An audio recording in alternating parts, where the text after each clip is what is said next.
Badass of the Week is an iHeartRadio podcast produced by High Five Content. I met a traveler from an antique land who said, "Two vast and trunkless legs of stone stand in the desert. Near them, on the sand, half sunk, a shattered visage lies, whose frown and wrinkled lip and sneer of cold command tell that its sculptor well those passions read, which yet survive, stamped on these lifeless things, the hand that mocked them and the heart that fed. And on the pedestal these words appear: My name is Ozymandias, King of Kings. Look on my works, ye mighty, and despair. Nothing beside remains. Round the decay of that colossal wreck, boundless and bare, the lone and level sands stretch far away." Percy Bysshe Shelley, Ozymandias, 1818.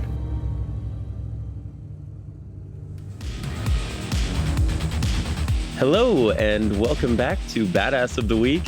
My name is Ben Thompson, and I am here, as always, with my co-host, Dr. Pat Larish. Pat, how are you doing today? I'm doing okay. How are you, Ben? I'm doing well. Well, I think you brought it up that we are surpassing a record today, I think, with our episode. Yeah, and the record is, who is the oldest badass we've talked about? You asked me this before, and I was going through our feed, and I think the oldest person we've talked about is Alcibiades, but he's like a couple hundred years BC, I think, BCE. Mm-hmm. Yep. Yeah. You could make a case that Hercules is older, but Hercules is mythical. What it just means is people were telling stories about this figure named Hercules a few centuries before Alcibiades lived. Yeah, the myth persisted, but then you run into the Hercules probably wasn't a real guy. So yeah, or if he was, the stories are so fabricated that they might as well not be about a real guy. That's true. Yeah. But I think you're right. There were people knew who Hercules was while Alcibiades was alive. So maybe he is the oldest. But the oldest that we can reliably date is Alcibiades, who was from 400 BCE, generally speaking. And and we're going to go like almost 1,000 years older than that today. So we're going to predate Hercules. We're going to predate everybody. Yeah. Okay. And so today we are going to talk about Ozymandias. We are going to talk about Ramses II, who is probably the most famous, is certainly the most famous of the Egyptian pharaohs, the most well-known, he's the kind of a go-to story for talking about Egyptian pharaohs. And, for the open this week, you did the famous poem by Percy Bysshe Shelley, which, I love, look upon my works, ye mighty, and despair. But the poem is kind of a testament to hubris, right? It's not particularly flattering of Ramses, even though it's about him and how mighty he was. Emphasis on the past tense. Yes. Yeah. But on the other hand, here we are still talking about him. Right. It's I think you said it when we were prepping for the episode. You said no publicity is bad publicity. So according to some schools of thought, yeah. Yes. Yeah. So yeah. Yeah, and Ramses himself, as we are going to see as we go through his story, he is a testament to hubris. For me, at least, that's what makes him kind of cool. I guess also like Alcibiades, he is this kind of self-aggrandizing maniac, but it's endearing, I guess. Yeah. It's he is the name amongst pharaohs of Egypt who were the most powerful people in the world while they lived, and for thousands of years, literally. And of all of these pharaohs, of all of these dynasties, we will see that Ramses is the third pharaoh of the 19th dynasty of Egypt.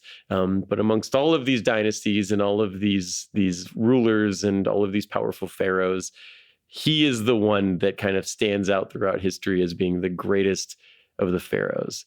And so, yes, over 1,000 years, over 1,300 years, although the poem Ozymandias is being written in the 19th century. So we are talking 1818. Yeah. Right. We're talking 2,000 years later, more than 2,000 years later.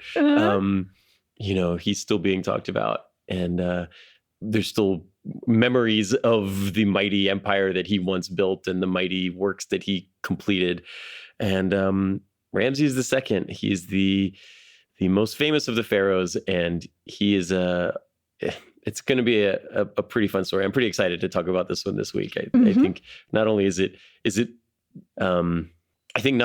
he a really, really interesting person and character based off what we know about him, but I think, this is going to be it's going to be new ground for us to cover on the show, which will be fun as well. Yeah. Yeah. So we are going to take a quick break. And when we come back, we are going to talk about the King of Kings. We are going to look upon the works of Ramses II and despair.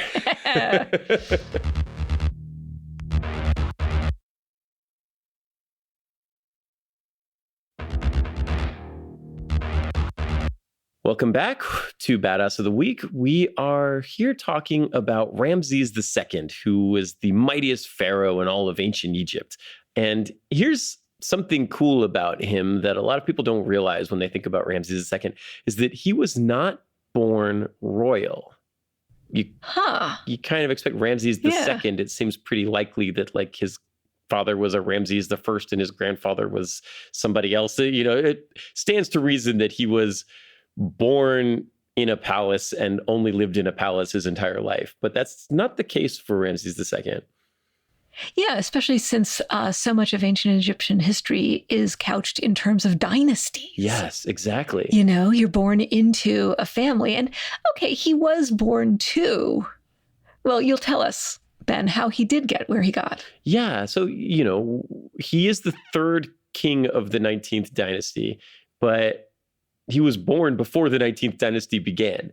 And so, okay, well, let's set the stage here for a minute, because one thing that it's very easy to get lost on is just the scope of ancient Egypt, because this is just a massive amount of time that the ancient Egyptians existed. So, people think, oh, ancient Egypt, the pharaohs, they built the pyramids.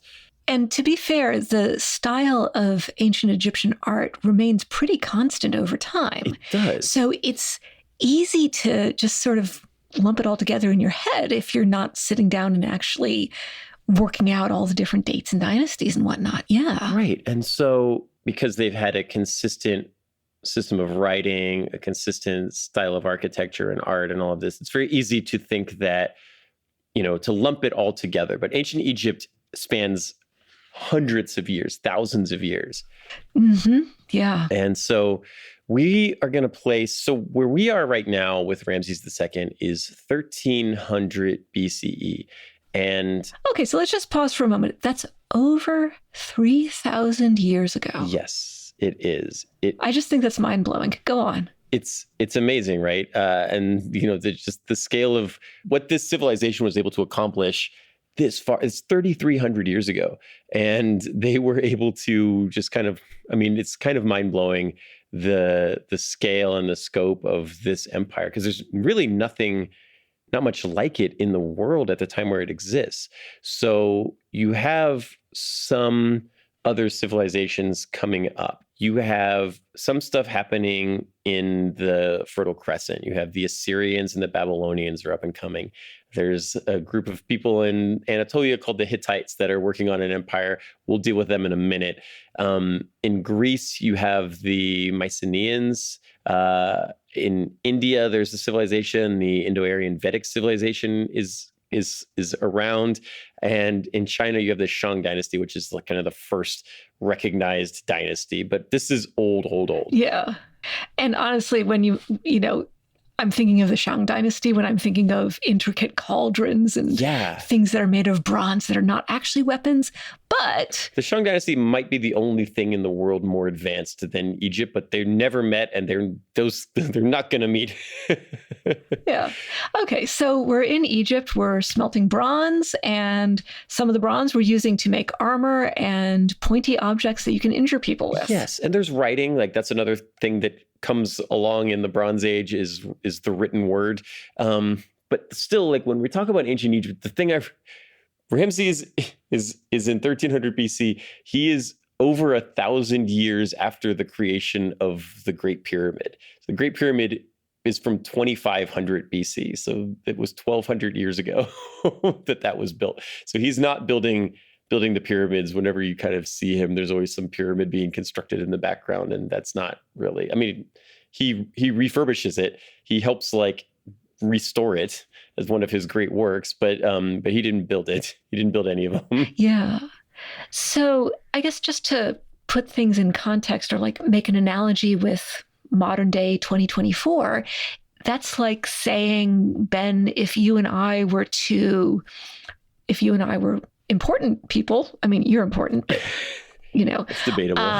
If we were to help to restore one of the Gothic cathedrals in Europe, like, I don't know, Notre Dame, like roughly speaking, we're talking that level of oldness. That's like a crazy thing to consider too, right? Yeah. So yeah, it would be a restoration project on a thing from what, 2024 minus like 1024. The Middle Ages. Yeah. 1024. Yeah, Notre Dame. Yeah, for real. That's crazy. Whoa. Yeah. Okay, so that's Ramses, but like this civilization has kind of persisted and is powerful. They are the dominant power in the region. So Ramses II, he had a grandfather who was Ramses I. We said maybe there's a Ramses I. Ramses I is the grandfather. Ramses I is not born with the name Ramses I. He is born with the name Ramesses II, which he's a nobleman, he's a soldier, but he's not a royal. He's not part of the royal line. He's not a member of the 18th dynasty, which is the ruling pharaohs in charge at the time. He's a soldier. He's a military commander. And around the year 1300, he is appointed the vizier and the high priest of Set under a pharaoh whose name is Horemheb. And Ramses I's job, or at this time Ramesses' job, is to help restore kind of the old ways of Egypt. Because I think you and me have talked about this before, but there was this weird break in Egyptian history under the pharaoh Akhenaten. And so you have said, like you mentioned, that guy. Yeah, you mentioned that there was a very consistent art style amongst all of Egypt, but Akhenaten and his wife, they're a complete break from that. You can pick them out of any museum you go to in Egypt or that you see of any kind of Egyptology stuff. Like they're very, very differently portrayed than any of the traditional pharaohs. Like they have wrinkles. Yeah. Whoa. Yeah, it's crazy, right? And they did something. So 40 years before Ramses I, Akhenaten and his wife, they changed the religion of Egypt to be a monotheistic religion that worships the sun. Sun god, only the sun god. That is it. Yes. Yep. Accept no substitutes, accept no imitations. We are monotheistic. Yeah. Which is a big change. It's a big change, and a lot of people didn't like it. A lot of people didn't like it, and they eventually, after Akhenaten, his grandson is King Tutankhamun, and he starts the process of being like, actually, we're gonna just go back to the old ways because people really didn't like the monotheism thing. And not only did it create this big cultural schism, but it also created an imperial schism where like various parts of the empire were like, actually, we're out. And then when Akhenaten didn't move on them militarily because he was too busy dealing with his own internal problems, other parts of the Egyptian empire were like, actually, it doesn't seem like they're going to do anything if we just break away from the empire. So we're just, yeah, we're just going to do that. Peace out. Yes. Yeah. Yeah. Okay. So this is the state of things 40 years after Akhenaten. And Ramses I is looking at it and saying like, okay. Or wait a minute, hold on. Is this under Ramses I or is this under Horemheb that we're talking about? So this is the state of things when the future Ramses I takes over as vizier for Horemheb. Ramses I is kind of brought in. Horemheb is not a particularly effective pharaoh. He's nearing the end of his reign, and he brings in the future Ramses I to say, like, hey, I need your help. You're going to be the high priest of the religion. You're going to be the vizier. You help me get things in order. And Horemheb, he's the last of the 18th dynasty. That's correct. Okay, got it. Okay, going on. And so Ramses enters the palace. And when Ramses I enters the palace, he's got a son and he's got a grandson. And that grandson is going to be Ramses II. So Ramses II... So it's like, take your grandkid to work day. Right. He moves into kind of the palace. He's 14. He's around 14 at this point. Okay. And shout out to all my ninth graders. Yeah. He's around 14. Yeah. He's spent the first 14 years of his life as a nobleman, but not as a royal. And it was probably still fine, right? It wasn't like he grew up on the streets or anything. Like, I'm sure he did fine for himself. Ramses I moves into the palace of Horemheb and brings 14-year-old Ramses II with him. He starts working to rebuild ancient Egypt, not just like curing this heresy stuff, but also starting to move militarily to reclaim territories that were lost during Akhenaten's reign. Horemheb dies not too long after this, but he appoints Ramses I as his successor. So the vizier, the high priest, it seemed kind of obvious. Horemheb doesn't have any kids, so he appoints Ramses I to take over. Now we're moving into the 19th dynasty of Egypt. That's Ramses I. And Ramses I rules for, we think, like a span of months before he dies as well. Okay. But he's got a son. He's got a son. His son is Seti I. Seti designates Ramses II as his successor. He builds some things. He expands the empire a little bit. And in 1279, Seti I dies, and Ramses II takes over as the third ruler of the 19th dynasty. He is 24 years old when he takes over. He will go on to rule for 66 years, which... So that's a considerable improvement over his grandfather, who, for all of his good qualities, only lasted for a few months. Yes. His father ruled for a few years, but Ramses is going to rule for 66, which is... several decades. Right, which is possibly the longest reign of any of the pharaohs. We records are so weird that it's hard to know for sure. But he celebrated the most feasts of the longevity of the pharaoh celebrations than any other pharaoh in the history of doing that. So if that's the metric we're going to use, then he had the most of those parties. So this is like this festival that you celebrate once you hit the 30th year of your reign, and then you celebrate it, I think, on paper every 3 years after that. But I think some pharaohs, maybe Ramses II, cough, cough, might have made it every 2 years. But the Stagecoach Mary thing, where like, it's my birthday when I tell you it's my birthday. yeah. It's a state of mind. Yes. Yeah. So Ramses will rule for 66 years. He's going to outlive his 12 eldest sons. He's going to have 50 sons and 50 daughters. He's going to have over 100 kids in his lifetime. Okay. I mean, do we completely believe him when he says he has 50 sons and 50 daughters? Like, I mean, well, he probably has a lot of wives and concubines, I guess. So that might be true. It's possible. It is entirely possible. There are 50 something named sons and daughters. There is the like, oh, maybe you're adopted, right? The adopted sons and daughters, the Roman style, but yeah. Oh yeah, which is legit. That's a thing, And I mean, that's how Horemheb passed the baton on to Ramses I. I mean, maybe not officially adopting, but like, hey, yeah, it's just when you say 50 sons and 50 daughters, I'm like, that's a very round number. It's over 100. So it's 50 something. I don't remember the exact numbers, but there's like 54 sons and $52 or something like that. But who knows, right? Because numerology is weird and maybe those are holy numbers or whatever, right? Like you do. No. I'll roll with it. We've got documentation. He's got paperwork. Okay. Oh my goodness, can you imagine his tax returns? Never mind. Head of household. Never mind. That's yeah. Anyway. So if he was 24 when he ascended the throne, and then he rules for 66 years, that's checks notes. He's hitting 90, yeah, right? Yeah, which is really rare Whoa. for 1300 BC, right? On the one hand, yeah. On the other hand, if you make it through the various, slings and arrows that life throws at you, some people did live to be to their 90s in those days. That's true. But a pharaoh was also I imagine, kind of a perilous job. Perilous on the one hand. On the other hand, he also had access to the best resources. Like he had access to the best nutrition. He had access to the best doctors. And Egyptian doctors were pretty sophisticated. That's true.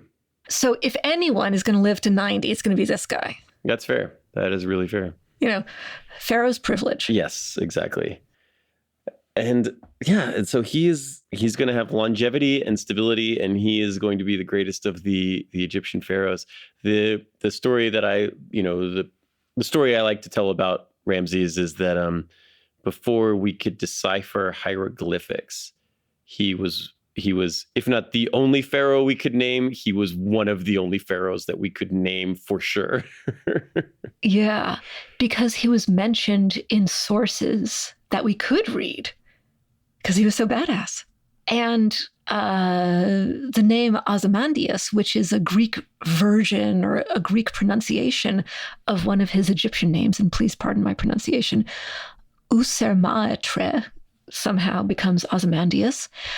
We get that name from the 1st century BCE historian Diodorus Siculus, who is writing during the Roman Empire or during the Roman influence, writing in Greek. Yeah. So yeah, that's Ozymandias. So, AKA Ramses the Second. Yeah. And so Ramses takes over, and he's 24. He was born a nobleman, but not a pharaoh. We know some stuff about him. We know he's 5'6", 5'7", in height. How do we know that? Oh, because we have his mummy. Do we have his mummy? He's got a mummy. Okay, there you go. I've seen it. Okay, yeah. He's got a strong jawline. He's got a hawkish nose. He probably had red hair, which seems really weird to me, but they say he has red hair. Yeah, and it seems weird. On the one hand, it seems weird. On the other hand, we're finding out that people in the ancient world could travel long distances, and Egypt is right on the Mediterranean, so there were all these trade routes, and people were moving around for military campaigns. So who knows? Maybe he's got ancestry from other parts of the world. But based on the conventions of ancient Egyptian art, which is notoriously standardized, we're not expecting a ginger. That's true. It's true. There is it's not as common anymore, but there were red-haired people in North Africa, especially amongst the Berbers. It's not as common as it used to be, but it did exist into the 1300s, CE, right? And so there's some speculation that it comes from that, but we don't know. What we do, he was a mummy, and we tested his hair, and it seems like it was probably red. So, yeah. And there's the hair that's growing on his head. And then also there are many contexts where ancient Egyptians, especially elite ones, would wear wigs. Yeah, that's true. And the wig could be whatever, Yeah. So, yeah. So that's generally what he looked like. But in, personality, he's shrewd, he's clever, he's highly motivated. He is married to a woman named Nefertari, who we're going to talk about in a little bit. He's got at least one son, probably two at this point. And he had been kind of born the son of a general, and now he is the leader of the richest country in the world at the head of an army of 100,000 soldiers and in charge of an empire that stretches from the Nile Valley down from like the Sudan all the way up through most of the Middle East, into like the Levant, into basically present day Lebanon. And now he's the boss. He's the guy. He's 24 and he's got to run the show. And so the first thing that he wants to do is have some military victories to talk about. And, we had said that some of these periphery townships and regions had been broken away from Akhenaten, and he wants to rebuild the Egyptian empire as he remembered it, or as it used to be, or whatever. And so he wants to kind of retake these lands that were once Egyptian. So that's the plan. But first, he's got some problems. There's a pirate fleet out in the Mediterranean that is making his life hard. And oh no. Yes. Are these the sea peoples? The sea peoples will come a little later. His son is going to deal with the sea peoples. The sea peoples are really interesting to me. I love the story of these guys. Okay, yeah. Okay, but these are just pirates. These are just pirates. These are people on ships who are attacking other ships and just, pillaging. They're coming from basically present day Turkey. So they're coming from Anatolia, and they're sailing down and raiding and plundering Egyptian ships, Egyptian shipping and, logistics. Everything kind of moved by water in these days. The land is that's going to suck. Yeah. That's annoying. It's super annoying. This is annoying. Super annoying. Yeah. And so Ramses has to deal with these guys. So he sends out the Egyptian royal guard. In some versions of the story, in his version of the story, he goes with them. And it's possible he did, but he's sailing out. We will see this as a common thread among stories about Ramses. But when he tells the story, he's leading from the front in the main ship, like firing arrows off the bow, and heroically, he's a pirate hunter captain standing on the deck of the ship, and he attacks these pirates. He crushes them pretty handily. With this big show of force. He destroys something like half of their fleet, and the other half, he gives them an option. One is to die, and the other is to join the Egyptian army as mercenaries, which they do. Okay. Yeah. Cake or death? Yes, exactly. We'll go with cake. Yes. Okay. And so he decides, I will pay you guys, but now you work for me. And you have to fight other pirates, or like make sure that no pirates attack my stuff. And he kind of hires them as security, which is kind of a cool thing that he will continue to do throughout his reign. Yeah. So and the whole idea of mercenary, like, it has a negative connotation for us, but in many places in the ancient world, it's just like, no, this is a job that you do. Yeah, it worked out great you for him. You work for the person that hires you. He's not. Yeah. He doesn't have to. He's got to pay these guys. They need to get paid, but they take care of themselves. They outfit themselves. They fight, and if they die, he's not losing Egyptian taxpayers. Yeah. But these guys come out, and they end up kind of like helping protect Egyptian shipping. And so once he's able to secure that, he starts leading these military campaigns. He fights against the Libyans in North Africa. He goes into Syria. He fights the Philistines. He goes south into Nubia, like the present day Sudan, and fights down there. So he's looking in all directions. He is working in all directions. He is retaking contested townships and regions, and once he has retaken them, he builds a fort. So one thing we're going to see from Ramses is that he is a builder. He loves to build stuff, and once he kind of is happy with, I've pushed you guys out of the contested area, he starts building forts that some of them will last for hundreds of years after his death. They'll be unconquered for centuries, because he has built this network of impenetrable fortresses that ring the entire empire around. So he is a pretty aggressive guy. And so he is fighting these different peoples and defeating them and building these forts and trying to make sure that they don't rise against him again. In Nubia, after he defeats the Nubians, and we should have a shout out to the Kandake here, because she was a Nubian queen. Yeah.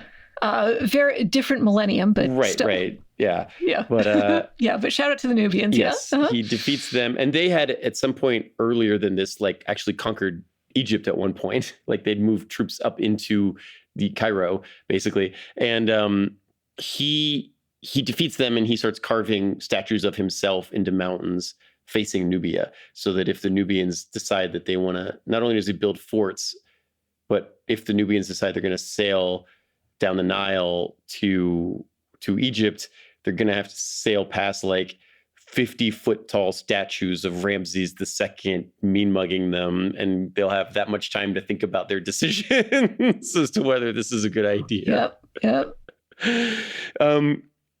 When he defeats the Philistines, he's I remember he gave those pirates the chance of like you can die or you can join me as mercenaries. He gives that chance to one particular Philistine army, and they choose death, and so he doesn't give them death. Okay. They say no. He doesn't kill them, but he cuts off the hands and, according to the story, the penises of all of the prisoners of war, and throws them into a big pile in the middle of his town. And that's how he deters the Philistines from attacking him again. Okay, that's, grisly, effective, I suppose. That's quite an image. It's quite a thing, huh? Yeah, okay, yeah. This is why you would never want to go place. back in time for any reason. If you had a time machine, you would never want to go backwards. It's better now. Yes. But Ramses is he's in charge of one of the biggest armies in the world. He should be beating the Libyans and the Nubians and the Philistines. But he's got a big problem, and that is a group of people called the Hittites. The Hittites, I don't think they get enough credit for being as badass as they were, but they are another Bronze Age civilization. They have bronze weapons and armor. They have shields. They have a king that is commanding them very ably. Yep. They have a writing system. They're organized. Yeah, they're writing in cuneiform. They're very well organized, and they may have actually. So they're operating out of Anatolia, which is Asia Minor, present day Turkey, basically. Modern day Turkey. Yeah. And the Hittites, there is a decent chance that they might have been responsible for sending those pirates out to harass the Egyptians. Oh, those guys. Yeah. Okay. And the Hittites and the Egyptians, they are kind of arguing over this region of present day Lebanon, Syria, Israel. This middle, kind of right in the middle. Right. It's right between these two empires. It's on the border. Yeah. Ramses is able to retake useful territory. Yeah, but he's got to retake this territory. He's got to show force against these Hittites, or they are going to bully him out of this region. Mm-hmm. Okay. Ramses decides he needs to fight these Hittites. So he starts building up his war machine to deal with them. He builds a new capital for Egypt in the Nile Delta. He builds a town called Ramesses II, which means the domain of Ramses, great of victories. Okay, this guy, he's humble. Yeah, it's like we said in the intro. He is unashamedly self-promoting and self-aggrandizing in a way that is like kind of adorable. Yeah.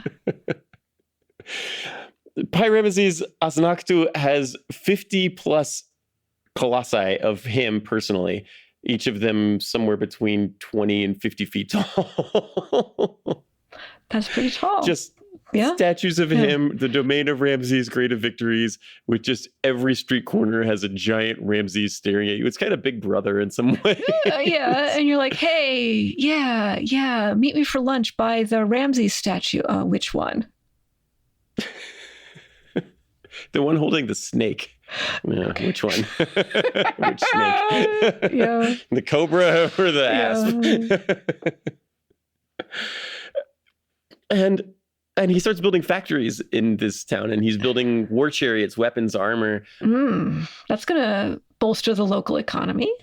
Yes. And we'll see this. This is a thing that will continually come up as we talk about Ramses, which is that like he loves talking about his military victories. One of his favorite things to, anytime he writes anything about himself, which is often, it's about, his capitals named Great of Victories, right? Ramses Great of Victories. All he wants to talk about is all of his great military victories. But as we will see, like, he doesn't really do a ton of fighting. He does some fighting early on in his reign. And he's got a big showdown coming up with the Hittites here. But what he really succeeds at is building things. So he builds all these factories. He builds this capital. He's doing this all in theory to like win more victories, but in reality, this is doing more for his country than war is, right? Yeah. Yeah. War's generally bad for business, but he's like able to boom his economy by building all of this crazy stuff, which, we'll see. Yeah. And he can spin the war into something positive. He calls the town the domain of Ramses, great of victories, and if you want to have 50 plus colossal statues of yourself, someone's got to do that. Someone's got to get paid to do that, Mm-hmm. And we're going to see spin is going to be a thing that this guy is very good at. Mm-hmm. He's kind of solidified his borders everywhere else, but now he's got to go after these Hittites. He builds his army. The Hittites, Yeah, he's got to fight these Hittites. Yeah. We're going. He gets this big army together, 100,000 guys, depending on the sources, they're all different. We're talking 2,300 years ago. So like, or 3,300 years ago. 3,300, yeah. We're talking 3,300 years ago. So the numbers are not accurate, right? We don't have drone footage of any of this encounter. So no. We are. Yeah. We are. We're kind of going on what they told us. And so, but anyway, he gets his army together. He's got these war chariots. He's got spearmen. He's got cavalry. He's got everything.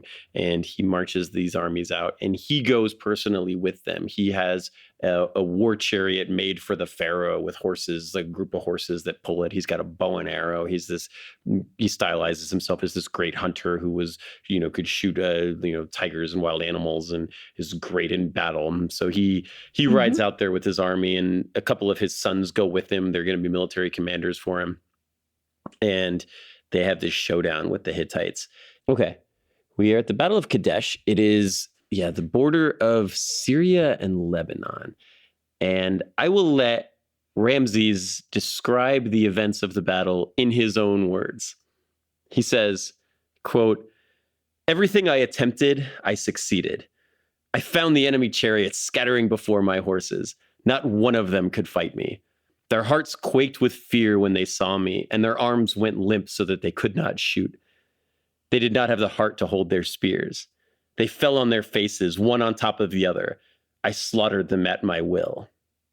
Except, maybe he didn't. Womp And womp. we are going to talk about that after this break.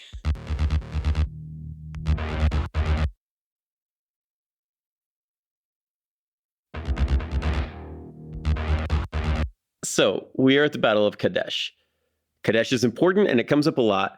And we have Ramses's depiction of the battle. He rides off with this huge army with the war chariots and the cavalry and the spearmen. They're all decked out in bronze armor and weapons that were created in the capital city that he built out of nothing, the town of Pi Ramses, great of victories. And they've ridden off to this battle. And Ramses returns with a much smaller group of people than he left with, but he returns. They're bloodied and they're battered and there's weapon marks in their armor. But they return and he builds this monument where he wrote the thing that I quoted before. There's a giant picture of himself, hieroglyphics everywhere, and this color painting of himself.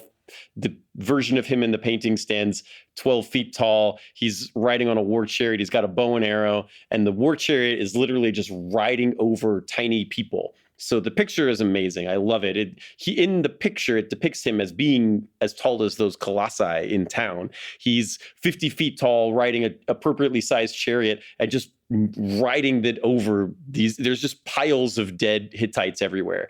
And he's like, we crushed them. We have defeated them and we've destroyed the Hittite Empire. And I have brought glory to Egypt. And for thousands of years, that was the story. Until we found the site of the Battle of Kadesh. And there's a lot of Egyptian gear there. Okay. And circumstantial evidence? Archaeological evidence seems to suggest that it's somewhere between they fought to a draw and the Egyptians got their ass kicked. But I'll tell you this, not one of those Egyptian soldiers that came back with Ramses admitted to that. Apparently, yeah. And for thousands of years, we believed that he had won that battle by personally driving over everybody with with a chariot. Like, we believed that was a crushing Egyptian victory. Literally. And it really seems like he might have lost. It actually seems pretty likely that he did. Ouch. Yeah. And the Battle of Kadesh is the earliest pitched battle for which we have records of tactics. Now, are these records totally unbiased and objective? I'm not completely sure. But, we do have like a blow by blow of what happened in the battle, or at least like general idea of like how they committed this force, and then they But Ramses comes back and he gets another group of guys and he heads back up to the Hittite Empire. He's like, oh, I got to show them again. Round two? Right, we're just going to go back. And he goes back and he has another battle or two with them. He comes back, people ask him, what happened with the battle? And he says, I didn't even need to wear my armor. I didn't even put it on. Oh. Yeah. That's tough. And so that's how tough Ramses was. Whoa. Just crushed him, no problem. And there is the war. What we know for sure is that at the end of that second round of battle, the war between the Hittites and the Egyptians comes to an end. And we know that for sure because we have documentation of it. That's true. We do. It's the earliest known surviving peace treaty in writing. Yeah. And I'm going to quote Wikipedia on this. Both sides of the treaty have been the subject of intensive scholarly study. So... Right. For similar reasons to the Battle of Kadesh being, we had to look at the archaeological evidence. Yeah. So there is a peace treaty that ends the war between the Hittites and the Egyptians. And I just want to intervene and say peace treaties are cool, Peace treaties are cool. We're going to sit down and use our words. Yeah. Yeah. Now, they use different words because they speak different languages. So the Hittite version is written in cuneiform and the Egyptian version is written in hieroglyphics. And they generally agree, the two versions generally agree on what the border is, what towns go to what. This is the end of the Egyptian part. This is the end of the Hittite part. What they differ on is who asked for the peace treaty. The Hittite version says Ramses came into him begging for peace, and the Ramses version says it was the other way around. So okay, yeah, be that as it may, we still have a peace treaty, and okay, but it's an object lesson in representation. Yes, and this is where Ramses II is just a master of just self-aggrandizing propaganda. I think I said when I wrote about Ramses in the first Badass book, I said that Ramses II's propaganda machine makes Joseph Stalin look like the editor of a middle school newsletter. Like Ramses he's just, the Battle of Kadesh thing's great. Not only is he riding the chariot over people at the Battle of Kadesh, but there's also pictures of him doing it against the Nubians and the Libyans and the Philistines and all of this other, like he's crushing everybody personally. He's shooting lightning bolt out of his bows. Like he's the greatest warrior that has ever lived. And then he's like, except like all of the enemy warriors are groveling at his feet and he's standing there with some depiction of a Egyptian fertility goddess and they're accepting the blessings of the gods for their victory. That's what he said. Yeah. Right. Yeah. He would, if there was a big temple or a big statue or a colossus or something, you had mentioned that like the art style has been fairly similar. If there was a colossus of some pharaoh that Ramses was like, that's a pretty cool one, he would just literally chisel that pharaoh's name out and chisel his own name in. Like, this is the statue of Ramses now. like temples. Like this is the temple of Ramses. So he's just like photoshopping himself in. Yes, it's Damnatio Memoria. He's carved out every other pharaoh's name ever and put his own on top. Yeah. He even, like we said, like he didn't build the pyramid, but he ends up kind of co-opting it because he commissions this huge restoration work on it to like rebuild the Great Pyramid. And is like, the Great Pyramid brought to you by Ramses. Which, I mean, it's a great, it's the only surviving seven wonders of the world, right? Like it's the only one still standing. So he did a pretty good job of it, I guess. They're pretty iconic. Yeah. Kind of the thing that entire civilization is known for, but he put his name on it, even though he's operating 1,200 years after it was built. He is deified while he's still alive, which is not that weird for a pharaoh. They were kind of all that happened to a lot of them. Yeah. But after he dies, they rewrite like a lot of mythology to include him as they call him the great ancestor. The great ancestor. Yeah. He kind of lives on in this tradition of being, becomes part of the oral tradition of the gods in a way that no other pharaoh ever was. Yeah. Yeah. And like, it also helps him, I think, that like he lives so long that when he finally dies, nobody remembers any of the other guys, right? He's reigning for 66 years. And so there's not a lot of people alive when he dies that remembered any other reign. So that helps when you're carving out the last guy's name and putting your own on top. Yeah. There's that thing of like what makes a great ruler, and it's like longevity. Yeah, there is that. Just rule for a long time and people will remember you fondly. Out of inertia. Yeah. Yes. Yeah. Although I guess there's the counter argument that like if you were a bad ruler, you wouldn't have the opportunity to reign that long. And you mentioned his chief wife, Nefertari. Yes. Yeah. So she gets deified as well. And so Nefertari, she's not to be confused with Nefertiti, who's a totally different person. Yeah, the one that the famous statue is of, the famous bust with the blue cylindrical crown. That's Nefertiti, but this is Nefertari. She's Ramses II's chief wife, queen. Right. Yeah. Yeah, she's the queen. She's the main wife, I guess. We're talking ancient history, so that's how you refer to things here, I guess. So she's deified during her life. She predates him being a pharaoh or any of this stuff, right? Him even being like, she predates Ramses I being a pharaoh. He was married to her pretty early. She was from a different noble family. He describes her across the board as like the most beautiful woman in the world. Her name, Nefertari, there's a chance, like, we don't know for sure, like, the meaning or the origin of the word, but like there's a chance it's like the most beautiful one. That's what that name Nefertari means. She has a million nicknames. They call her the Lady of All Lands. They call her the Mistress of Upper and Lower Egypt, the one for whom the sun shines, which is romantic but also religious because they worship the sun, right? Yeah. So they were married before he was king. She was at his coronation. And Nefertari is interesting. She is very highly educated, extremely intelligent, and involved in a lot of the diplomacy of ancient Egypt. So we have letters that she wrote to other kings and queens of the time, including the king and queen of the Hittites. Oh, that's a big deal. Yeah.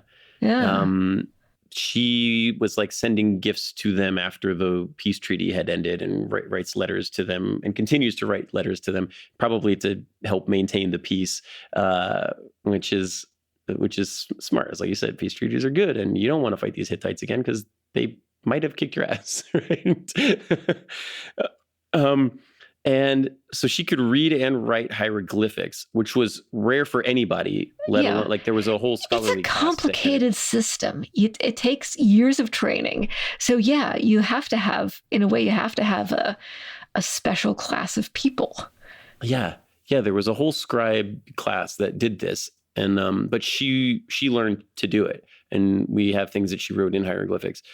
She had her own cartouche, Oh, which yeah. was generally reserved for a pharaoh. Yeah, that's the oval thing. If you look at Egyptian hieroglyphics, sometimes you'll see this oval thing with like a little bar at the end. And that's a way of surrounding a very important name. So if she's got a cartouche around her name is very important. Yes, yeah, because the hieroglyphics, there's not like an easy, but so they would just kind of basically highlight her, the important, important symbols. Yeah. She has a temple built to her. Ramses built 1 million temples, but he built one to her at a place called Abu Simbel, which it's still standing. It's awesome, right? Yeah. I've been there, and it's just like the most mind-blowing thing. It's on the border of Sudan and Egypt, in the very, very south of Egypt.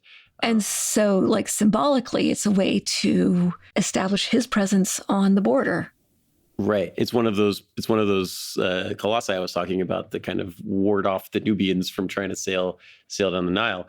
But one of the temples at Abu Simbel is dedicated to her specifically. She's kind of deified as this fertility goddess. She's seen there with Hathor, who's kind of the main, kind of the Aphrodite of ancient Egypt. They're buddies in this, as depicted in this temple. But it was pretty rare for Egyptian queens to be treated this way in general. And for Ramses, she's the only person other than him that he ever built a statue to. There's smaller statues to his kids that he had with her,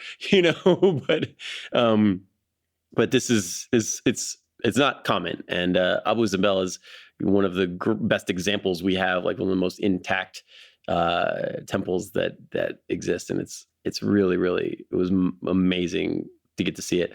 The two of them have 6 kids together, and they end up being generals in the army. They end up leading forces of Ramses' armies. One of their kids becomes a high priest of Ra, the sun god. They also end up Ramses carves statues to her and depicts her in art in the temples at Karnak and Luxor. So she is being featured prominently in religious ways, which is also pretty uncommon. She is a goddess as far as the people of Egypt are concerned, but she's, being depicted that way in art that is being created while she's still alive, which is rare. Yeah. Usually, even pharaohs don't get deified until after their death. Like, there's an understanding that there's something sacred about them during their lifetime, but the whole deification thing, this is unusual. Yeah. And so Ramses is kind of very dedicated to Nefertari. She has this very ornate tomb built in the Valley of the Queens, and the people generally, the understanding is that people really loved her and they loved Ramses. These two, the empire had kind of been trying to recover from this heresy thing from Akhenaten.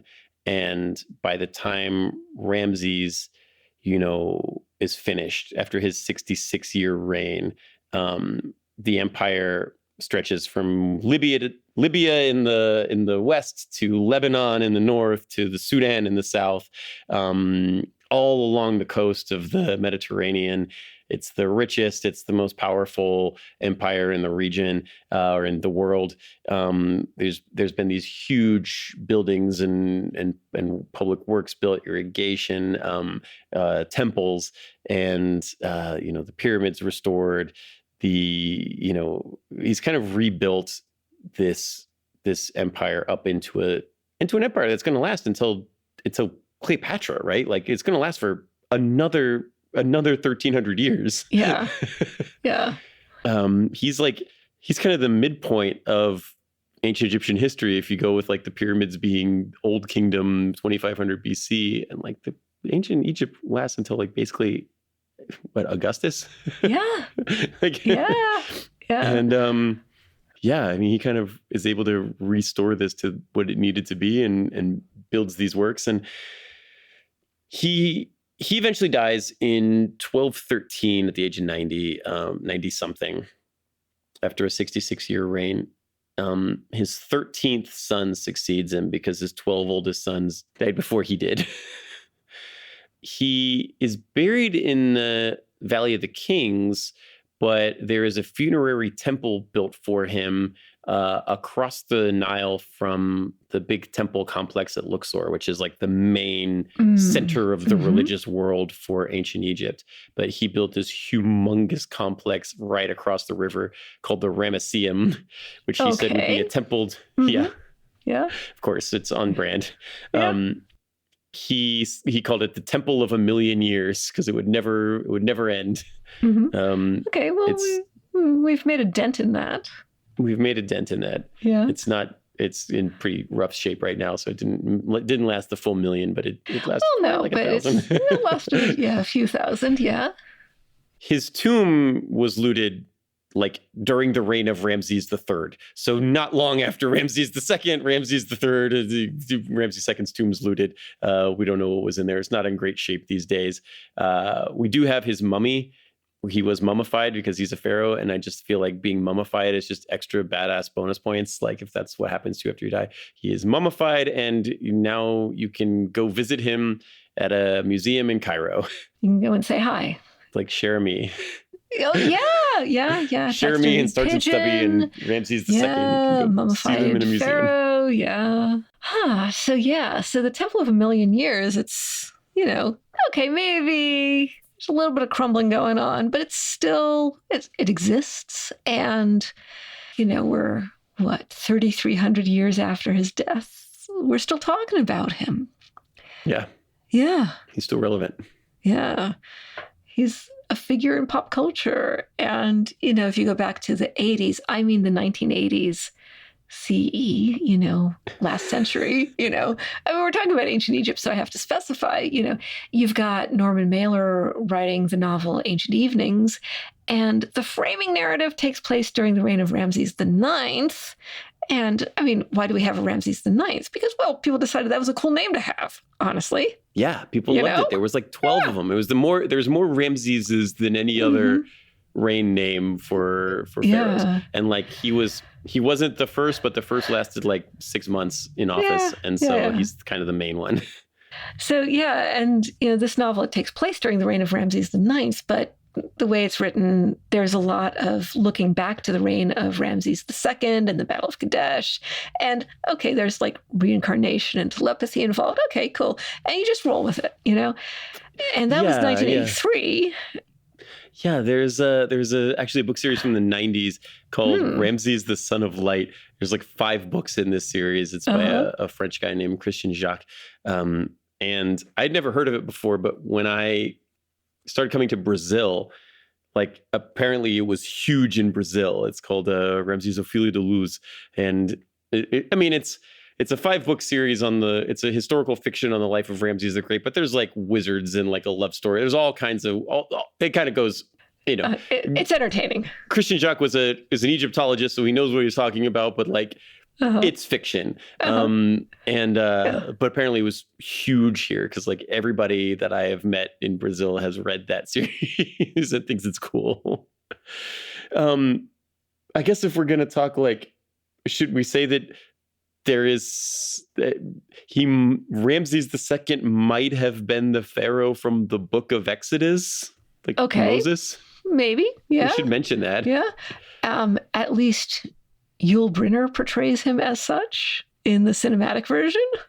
Yeah, I mean, there were 12 Ramses, so maybe a Ramses was the Ramses of the Exodus. Yeah, statistically speaking, yeah. There is something written in one of the temples that Ramses built. I believe it's at Luxor, that mentions mentions Israel, and it's the first time Israel is mentioned. And there's a chance that like one of these towns he mentions on this big list of towns that he are in his domain. There's a chance that it was kind of proto-Jerusalem. So he's tangentially connected. There is some suggestion that he's the pharaoh of the Exodus. Yul Brynner, like you said, plays him. Ralph Fiennes, Lord Voldemort, voices him in Prince of Egypt. So that's the cartoon. Yeah. Patrick Stewart played his dad, Seti the First, which is kind of cool. Yeah. there's a Watchmen character named Ozymandias, though I don't like the Watchmen as much as I feel like I should, or that anybody else does. It's not really my thing. Yeah. But it bears mentioning, I suppose. How about this? Here's a weird one. The poem that you quoted in the opening, the very famous Percy Bysshe Shelley, "Look upon my works, you mighty in despair," is not the only poem written about Ramses II by a famous British poet that was published in the year 1818. There was another one. Yeah. Yeah. Going back to Napoleon, there's a statue known as the Younger Memnon, named after this character in Homer's Iliad. Okay, Napoleon. Ramses was in the Iliad? No, Ramses was not in the Iliad, but in the Iliad, there's a character, Memnon, and he's from, quote unquote, Ethiopia. And that's, in the Iliad, in that context, it's a term for Africa in general. And he shows up as an ally of the Trojans. So when Europeans who have read the Iliad show up in Egypt, cough, cough, Napoleon, and they see a temple, and if they don't know what else to call it, they might call it the Memnonarium, the Temple of Memnon, or whatever. And if they see a statue and they're not quite sure who it is, they might say, oh, let's just call it Memnon, because that's a frame of reference. And so I think Ramses would be, the mummy of Ramses would come to life and start trying to choke Napoleon if he knew that they had renamed the Ramesseum the Memnonarium. Yeah. So Napoleon tries to dig up these statues from the, quote, Memnonarium, aka the Ramesseum. Turns out the British actually succeed. And while the statue of, quote unquote, Memnon, aka Ramses, was on the boat to England, these guys, Horace Smith and Percy Bysshe Shelley, are in a writing group. And, like you sometimes do, maybe it's a serious intellectual exercise, maybe it's a party game, maybe it's both. They're challenging each other to write on topics, and like a trending topic on Instagram or whatever. It's like, we got this thing coming on the boat, it's in the news, like, I dare you to write something. I'll write something about it, you write something about it, we'll see which one is still being talked about. Make a meme about it. And so Shelley is the one that we started the episode with, But the Horace Smith one's kind of fun. It's got like some Planet of the Apes vibes. And I felt like this would be a fun one to end the story on. We've talked about Ramses. We've talked about his great works and all of the amazing things he's constructed and built, and how he, kind of brought the ancient Egyptian empire, the new kingdom, into like a new golden age, a new period of prominence, militarily, economically, building all of this infrastructure, building all of these amazing things, and then just being so self-aggrandizing about it that it's funny, and and then Horace Smith is gonna take us out here with his kind of Planet of the Apes take on Ramses II. So this is Horace Smith's Ozymandias poem. In Egypt's sandy silence, all alone, stands a gigantic leg which far off throws the only shadow that the desert knows. I am great Ozymandias, saith the stone, the king of kings. This mighty city shows the wonders of my hand. The city's gone. Not but the leg remaining to disclose the site of this forgotten Babylon. We wonder, and some hunter may express wonder like ours, when through the wilderness where London stood, holding the wolf in chase, he meets some fragment huge, and stops to guess what powerful but unrecorded race once dwelt in that annihilated place. And that's Horace Smith's poem, Ozymandias, which is also from 1818. It's published 3 weeks after Shelley's. Yeah. And that is the story of Ramses II. We hope you liked it, and we hope to see you next week for a different story. Woohoo! Like, subscribe, tell your friends. All right, yeah, do that. And also stay badass. Stay badass, yes. Badass of the Week is an iHeartRadio podcast produced by High Five Content.